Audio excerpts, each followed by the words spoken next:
والمرسلين وعلى آله وأصحابه ومن تبعهم بإحسان إلى يوم الدين. أما بعد، أعوذ بالله من الشيطان الرجيم. بسم الله الرحمن الرحيم. إنك لعلى خلق عظيم. وقال النبي صلى الله عليه وسلم: إنما بعثت لأتمم مكارم الأخلاق. حضرات گرامی اور میرے دینی بھائیوں اور نوجوان ساتھیوں اور بچوں، اللہ رب العزت کا بہت بڑا احسان ہے کہ اللہ تعالیٰ نے ہمیں اور آپ کو یہاں جمعہ کے لیے جمع فرمایا اور کہنے سننے کی توفیق عطا فرمائی. اللہ کے رسول صلی اللہ علیہ وسلم کی حیات طیبہ ہمارے لیے ایک نمونہ ہے.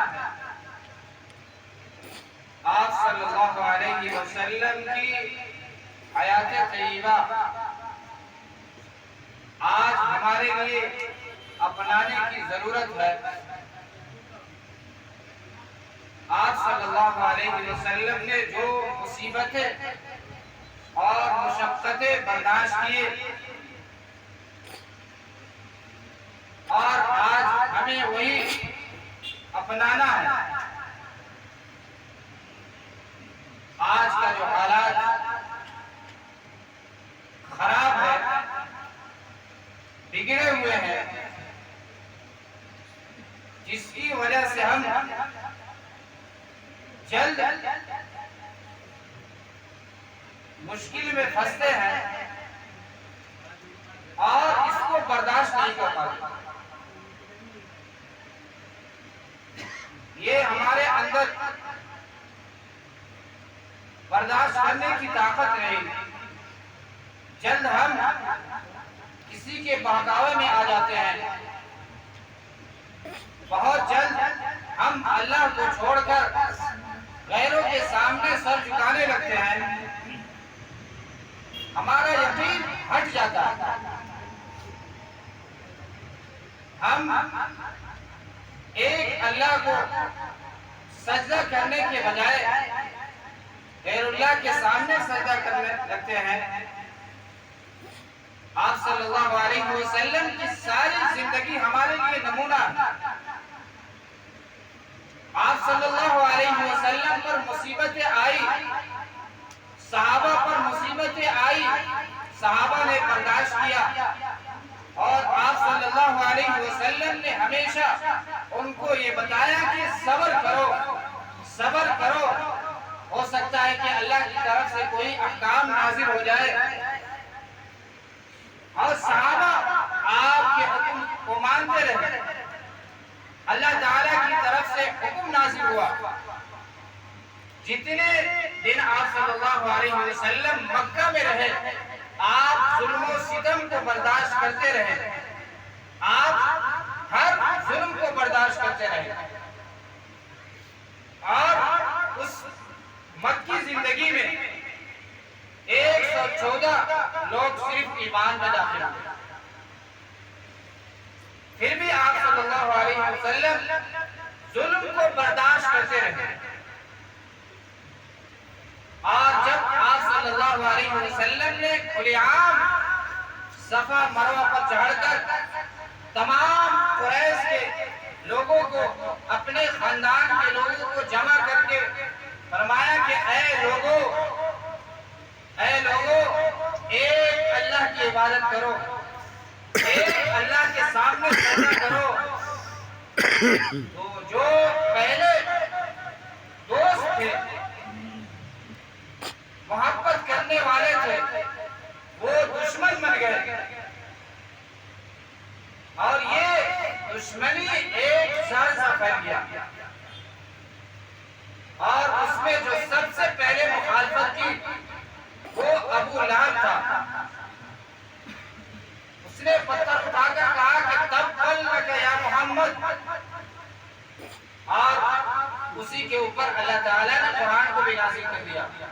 تبت یدا ابی لہب وتب، یہ وقت نہیں ہے اس کے اوپر بیان کرنے کا۔ اللہ تعالیٰ نے اس آیت میں ابو لہب کو برباد کر دیا، اس کی بیوی کو ہلاک و برباد کر دیا۔ اللہ تعالیٰ نے جب آپ کو مختصر سی جماعت عطا فرمایا تو اس جماعت پر یہ لوگ بہت ہی ظلم و ستم کرتے تھے، اور کوئی ایسا وقت نہیں تھا جس میں آپ صلی اللہ علیہ وسلم کو ستانے کے لیے، آپ کے یہ جذبے کو، آپ کی یہ نبوت کو ختم کرنے کے لیے کوشش کرتے تھے۔ اور جب یہ معاملہ ابو طالب کے پاس پہنچا تو انہوں نے کہا کہ اے بھتیجے، میرے بھی کچھ شرم کر لو، میرا بھی کوئی عزت ہے، میرا بھی خاندان میں کوئی بڑاپن ہے، میں قریش کا سردار ہوں، میری بھی عزت کر لو۔ آپ صلی اللہ علیہ وسلم نے جواب دیا کہ اے چچا، آپ اگر نہیں حفاظت کر سکتے ہیں تو چھوڑ دیجیے، اللہ میرا حفاظت کرے گا۔ محمد جس مشن پر کھڑا ہو گیا ہے، یہ مشن کو کبھی، جب تک پورے عرب میں ایمان غالب نہ ہو جائے یا محمد کی جان چلی جائے، اس وقت تک اس کام کو نہیں چھوڑے گا۔ یا محمد کی جان چلی جائے یا پورے عرب میں اسلام غالب ہو جائے۔ یہ حوصلہ کو دیکھ کر ابو طالب نے کہا کہ اے بھتیجے، اب تجھے کسی چیز کی فکر نہیں، اب تجھے کسی چیز کی غم نہیں، تیرا چچا تمہارے مقابلے میں کھڑا ہوا، یہ کفار و مشرکین تمہارا کچھ بھی نہیں بگاڑ سکتا۔ اب یہ چچا تمہارے ہر مصیبت میں، ہر معاملات میں تمہارے ساتھ رہے گا۔ میرے محترم بزرگوں، دوستو، آپ صلی اللہ علیہ وسلم نے اخلاق بھی پیش کیے، اور آپ صلی اللہ علیہ وسلم جب مکہ کے گلیوں سے گزرتے تھے تو عورتیں کوڑا جمع کر کے آپ صلی اللہ علیہ وسلم کے بدن پر ڈالتی تھی۔ آپ نے کبھی کسی کو جواب نہیں دیا، آپ صلی اللہ علیہ وسلم ہمیشہ اس کو برداشت کرتے رہے۔ ایک مرتبہ ایک بڑھیا جو ہمیشہ آپ صلی اللہ علیہ وسلم پر کوڑا ڈالتی تھی، ایک مرتبہ بیمار ہو گئی۔ آپ صلی اللہ علیہ وسلم کو خبر پہنچی کہ وہ بڑھیا بیمار ہو چکی ہے۔ آپ صلی اللہ علیہ وسلم نے عیادت کے لیے، دیکھ بھال کرنے کے لیے اس کے گھر میں تشریف لے گئے۔ جب اس کے گھر میں پہنچتے ہیں تو اس کی بیٹی نے دیکھا کہ یہ محمد ہے، ہو سکتا ہے کہ آج میری ماں سے بدلہ لے گا۔ جب اس کے ماں کے پاس پہنچتے ہیں تو وہ بڑھیا کہتے ہیں کہ اے محمد، کیوں آئے ہو یہاں؟ تو آپ صلی اللہ علیہ وسلم نے کہا کہ اے اماں، مجھے معلوم ہوا ہے کہ آپ بیمار ہیں، آپ کو دیکھنے کے لیے آئے ہیں، آپ کی عیادت کرنے کے لیے آئے ہیں۔ تو اس بڑھیا نے کہا کہ اے محمد، میرا حال بعد میں پوچھنا، مجھے پہلے کلمہ پڑھاؤ۔ جس کے اتنے اخلاق ہو، جس نے ہر پریشانی کو، ہمارے ہر ظلم کو برداشت کیا ہو، یہ کوئی جھوٹا نبی نہیں ہو سکتا۔ میرے محترم بزرگوں، دوستو، آپ صلی اللہ علیہ وسلم کی یہ مکی زندگی پریشانیوں میں ہے۔ جب کفار و مشرکین نے دیکھا کہ دن بدن یہ اسلام میں لوگ داخل ہو رہے ہیں اور مکہ سے زیادہ مدینے کے لوگ اسلام میں جو داخل ہو رہے ہیں، تب ان کو فکر ہوا اگر اس پر لگام نہ لگایا جائے، اگر اس کو بند نہ کیا جائے، سارے مکہ پر اسلام غالب ہو جائے گا۔ تو اس نے جب آپ صلی اللہ علیہ وسلم سجدے میں ہوتے تھے تو کفار و مشرکین آپ صلی اللہ علیہ وسلم کے گردن میں رسی باندھ کر کھینچتے تھے، آپ صلی اللہ علیہ وسلم کے سر پر اونٹ کی بوجھ رکھ دیتے تھے، پھر بھی آپ صلی اللہ علیہ وسلم کبھی جواب نہیں دیا۔ آپ کی آنکھیں باہر تھی لیکن دل سے کبھی کسی کو جواب نہیں دیا۔ اور حضرت ابو بکر صدیق رضی اللہ عنہ نے دیکھا تو فوراً آ کر اس شخص کو دھکا دیا کہ اے کفار و مشرکین، تم محمد کو اس لیے ستاتے ہو کہ یہ کہتا ہے کہ اے لوگوں کلمہ پڑھ لو، اس وجہ سے تم ستاتے ہو۔ میرے محترم بزرگوں دوستو، یہی پر بس نہیں کیا، جب کوئی شخص لاجواب ہو جاتا ہے، اس کے پاس کوئی دلیل نہیں ہوتا، وہ بہانے ڈھونڈنے لگتا ہے، تو دوسرا آزمائش آپ صلی اللہ علیہ وسلم کے پاس ایک قریش کو بھیجا کہ جاؤ محمد سے پوچھو، محمد سے یہ جائزہ لو کہ اگر تم چاہتے ہو کہ تمہیں ہم سردار مانے، تم چاہتے ہو کہ تمہیں ہم اپنا امیر سمجھے، تمہیں ہم اپنا ذمہ دار سمجھے، تو ہم تمہیں سردار بنا دیں گے، ہمارا امیر بنا دیں گے۔ اگر تم چاہتے ہو، مال کی اگر لالچ ہے، ہم تمام لوگ سارے مکہ والے مال جمع کر کے تمہارے سامنے رکھ دیں گے۔ اگر تم چاہتے ہو کہ کسی حسین لڑکی سے شادی کرے، کسی خوبصورت لڑکی سے شادی کرے، تو ہم سب لوگ ایسی لڑکی کو تلاش کر کے لا کر تمہارے نکاح میں رکھ دیں گے۔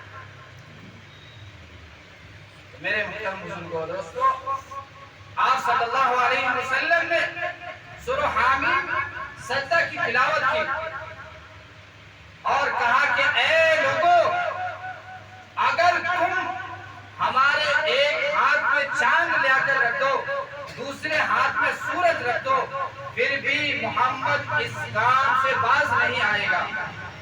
محمد جب تک یہ دین غالب نہیں ہوگا، جب تک اللہ کا دین غالب نہیں ہوگا، اس وقت تک اس مشن سے کبھی ہٹے گا نہیں۔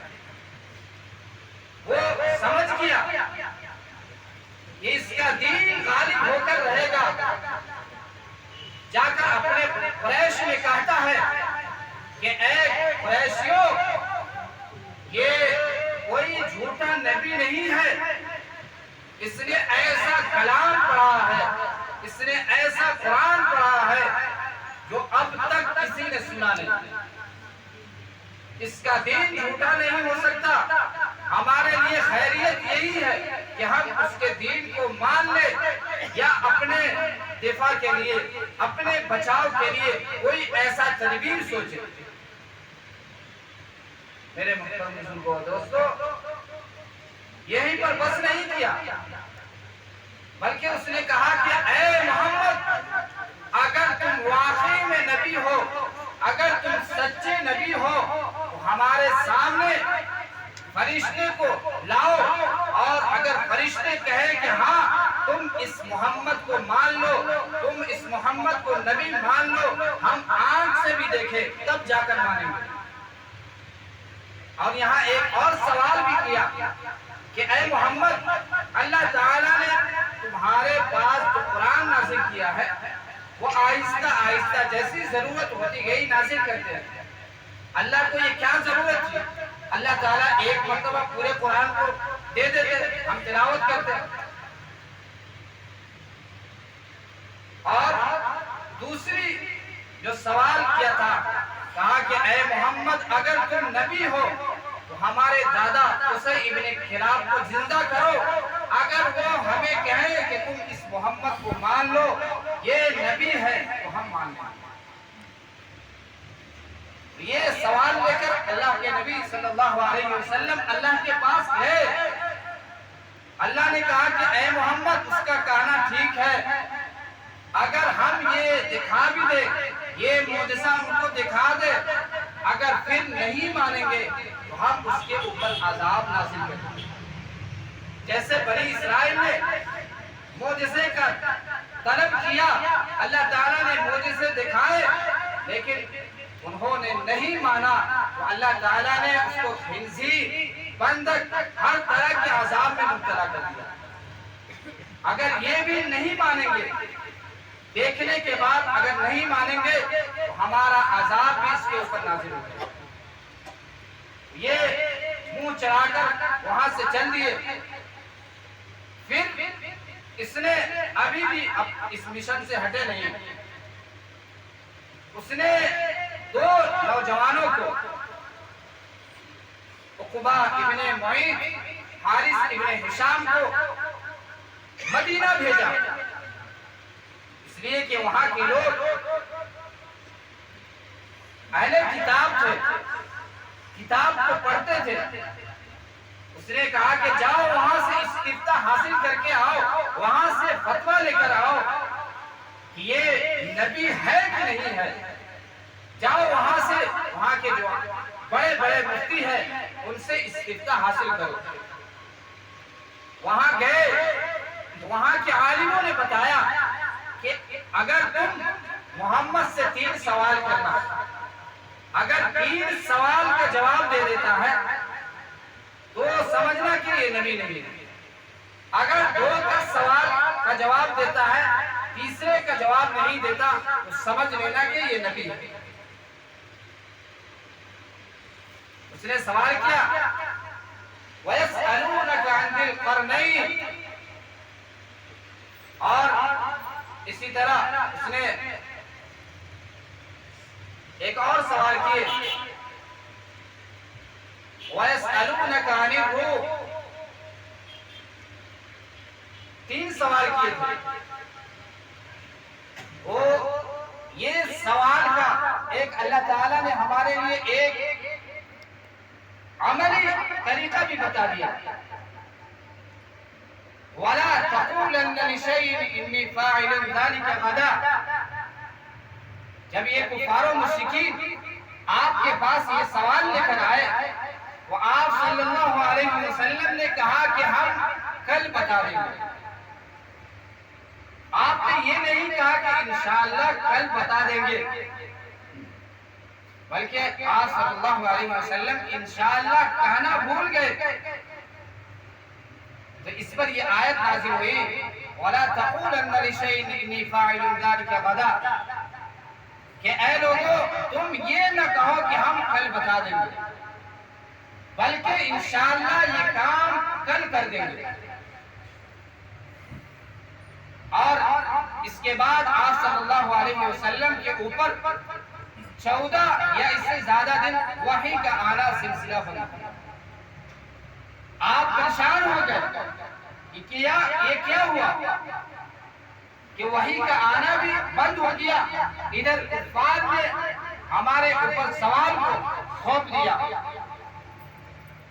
جب 14 یا 15 دن کے بعد یہ آیت نازل ہوئی، اللہ تعالیٰ نے، بلکہ اس سوال کا جواب خود ہی اللہ تعالیٰ دے رہے ہیں۔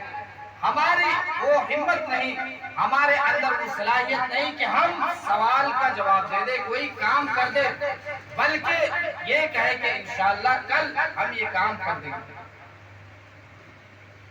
میرے محترم بزرگوں دوستو، ایک کام یہ بھی ہے کہ ہم ہمیشہ اعلان کرتے رہتے ہیں کہ اللہ کے لیے، اللہ کے دین کے لیے ہم اپنے جان و مال کو بھی خرچ کریں۔ یہ بدنی عبادت، یہ ہمارے اوپر فرض ہے، نماز 5 وقت پڑھنا فرض ہے، لیکن اس کے ساتھ ساتھ صدقہ بھی کیا کریں۔ صدقہ سے ہر مصیبت اور بلا ٹل جاتی ہے۔ ہم صدقہ دیں گے، یہ ہمارے لیے درجات بلند ہوگا۔ تو میرے محترم بزرگوں دوستو، ابھی جو انہوں نے 3 سوال کیے تھے کہ اے محمد وَيَسْأَلُونَكَ عَنْ ذِي الْقَرْنَيْنِ، اس کے بارے میں اللہ تعالیٰ نے کہا یہ سوال کا جواب دے دیے، کون ایسا بادشاہ ہے جس نے پورے دنیا پر مشرق سے لے کر مغرب تک حکومت کی ہے؟ وہ ذوالقرنین بادشاہ۔ اور اس نے کہا کہ اصحاب کہف جو غار میں چھپے ہوئے تھے اس کے بارے میں سوال کیا، یہ اللہ تعالیٰ نے بھی اس کا جواب دے دیا۔ نئی لائن لکھا سکتے ہیں۔ اب تیسرے جواب کا معاملہ رہ گیا، سارے کفار و مشرکین انتظار میں ہیں، اب محمد تیسرا کا جواب دیتا ہے یا نہیں دیتا ہے، اب یہ فیصلہ ہونا کہ واقعی یہ نبی ہے، یہ جھوٹے نبی ہے۔ آپ صلی اللہ علیہ وسلم نے قرآن کی تلاوت کی، وَيَسْأَلُونَكَ عَنِ الرُّوحِ، انہوں نے پوچھا کہ اے محمد روح کیا ہے؟ وَيَسْأَلُونَكَ عَنِ الرُّوحِ قُلِ الرُّوحُ مِنْ أَمْرِ رَبِّي، یہ روح میرے رب کی طرف سے ہے، یہ میرا رب ہی جانتا ہے کہ یہ روح کیا ہے۔ یہ جواب سنتے ہوئے سارے لوگ سمجھ گئے کہ واقعی جس طرح انہوں نے بتایا تھا، یہود کے عالم نے بتایا تھا، اگر وہ دو کا جواب دے دے، تیسرے کا جواب نہ دے، سمجھ جانا کہ یہ نبی ہے، اگر تینوں کا جواب نہ دے تو سمجھ جانا کہ یہ نبی نہیں ہے، اگر تینوں سوالوں کا جواب دے دے پھر بھی سمجھنا کہ یہ نبی نہیں ہے۔ لیکن آپ نے 2 کا جواب دیا اور تیسرے کا کہا کہ یہ میرے اللہ کی طرف سے ہے، اور وہ سمجھ گئے کہ جو یہود کے عالم نے بتایا تھا وہ تو بٹو ہو بہو وہی بتا رہا ہے۔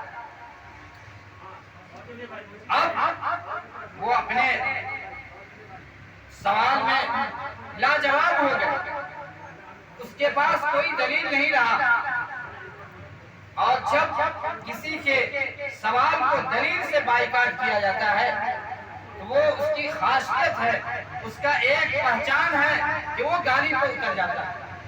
دنیا میں بھی بہت سارے مناظرے ہوتے ہیں، اگر اس کے مناظرے کا جواب دلیل سے دے دیا جاتا ہے، اس کے پاس کوئی جواب نہیں رہتا، اس کے پاس کوئی دلیل نہیں رہتا، وہ گالیاں شروع کر دیتے ہیں۔ ایسا ہی کفار و مشرکین نے بھی گالیاں شروع کر دی، اور گالیوں سے نہیں بنا، وہ مار پر اتر گئے، اور اس نے مشورہ کیا۔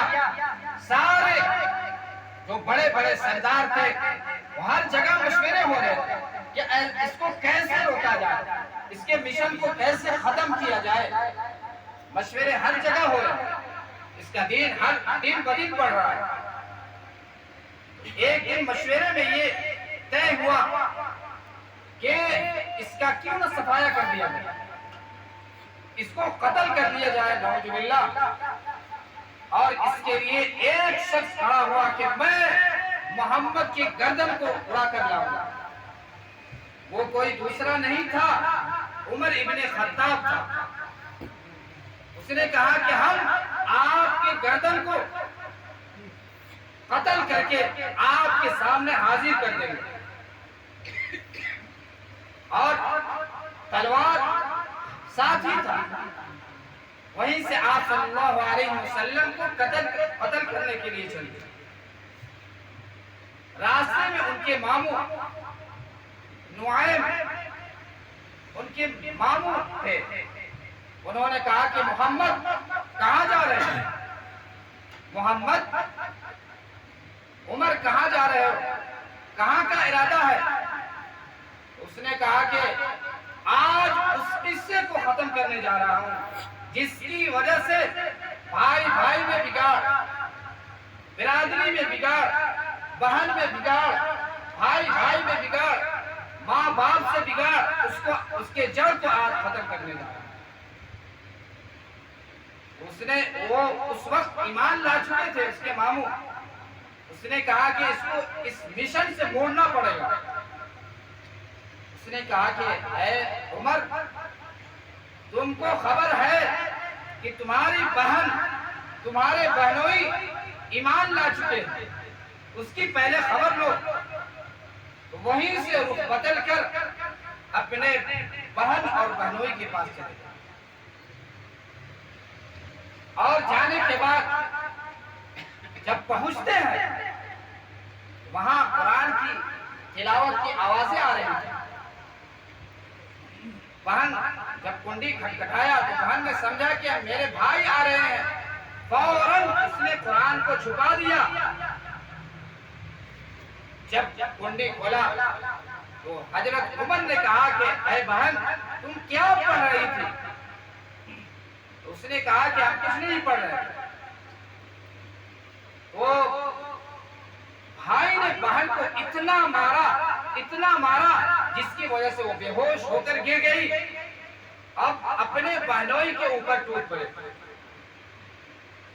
اس کو بھی اتنا مارا، ادھر بہن کو ہوش آئی، فوراً اس نے کہا کہ اے بھائی، ہم ایمان میں داخل ہو چکے ہیں، تم جو کرو، جو تم کو جو کرنا ہے کرو، ہم اس دین سے کبھی نہیں ہٹ سکتے۔ اس کے دل پر بھی کچھ رحم آیا، اس نے کہا کہ بہن تم کیا پڑھ رہی تھی، وہ دکھاؤ مجھے۔ بہن نے کہا کہ تم ناپاک ہو، تم سب سے پہلے غسل کرو، تب جا کر ہم تمہیں دکھائیں گے۔ غسل کرنے کے بعد وہ آئے، تو بہن نے سب سے پہلے طٰہٰ مَا أَنزَلْنَا عَلَيْكَ الْقُرْآنَ لِتَشْقَىٰ یہ آیت تلاوت فرمائی، اور وہاں سے فوراً حضرت عمر آپ صلی اللہ علیہ وسلم کے پاس چلے گئے۔ اس وقت آپ صلی اللہ علیہ وسلم دار ارقم میں تھے، اسی میں آپ صلی اللہ علیہ وسلم یہ جو لوگ ایمان لائے تھے وہ سب چھپ چھپ کر نماز پڑھتے تھے۔ تو دیکھا کہ صحابہ نے دیکھا کہ عمر آ رہے ہیں، اور یہ آنے سے پہلے آپ صلی اللہ علیہ وسلم نے دعا کی تھی کہ اللہ عمر سے اس ایمان کو، یہ اسلام کو قوت عطا فرما۔ صحابہ سے کہا کہ تم چھوڑ دو، آنے دو، اگر نیک ارادہ ہے تو ٹھیک ہے، نہیں تو اس کے تلوار کو لے کر اسی کا گردن اڑا دیا جائے۔ وہ آئے اور کہا کہ اے محمد سب سے پہلے مجھے کلمہ پڑھاؤ، اور یہ بحران مچ گیا۔ حضرت عمر ایسے جلالی تھے جس کی وجہ سے ایمان میں تقویت حاصل ہو گئی۔ اب عمر نے کہا کہ اے نبی، اب چھپ کر نماز نہیں پڑھا جائے گا، بلکہ علی الاعلان اب حرم میں جا کر نماز ادا کی جائے گی۔ میرے محترم مسلمانوں دوستو، ہم بھی اگر وہ ایمان نہیں بنا سکتے ہیں تو ہم بھی صبر کریں کہ ہمارے بڑوں کا کوئی حکم آ جائے اس پر ہم عمل کریں گے۔ اب وقت نہیں ہے، انشاءاللہ اگلے جمعہ اس پر بیان ہوگا۔ وآخر دعوانا الحمدللہ۔